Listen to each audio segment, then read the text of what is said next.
Good day guys, setting up your Xfinity X1 or 4K cable box doesn't require a professional technician. Whether you just moved or upgraded your gear, you can get your live TV and DVR running in just a few minutes.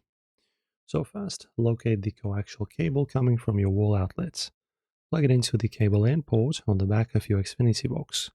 Make sure you screw the connector clockwise until it is finger tight. A solid connection here is critical to prevent signal pixelation or channel not available errors. Next, take your high-speed HDMI cable. Plug the one end into the HDMI out to TV port on the back of the box. Connect the other end to a available HDMI port on your TV.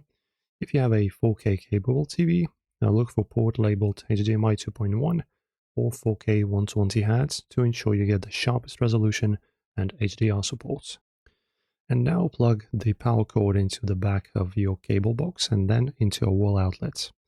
Avoid using a switched outlet that is controlled by a wall switch, as this can cause the box to reset unexpectedly.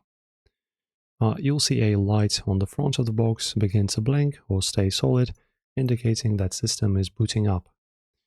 And then just follow the on-screen prompts to start the activation process. You may need to enter the last 4 digits of your account phone number. Once the video starts playing, hold the Xfinity and mute buttons on your remote until the light turns green.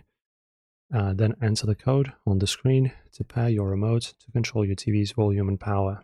And that's it, you're officially ready for your next binge watching session. If this Xfinity hardware setup helped you get back to your favorite shows, hit that subscribe button and ring the bell so you never miss another tech tutorial.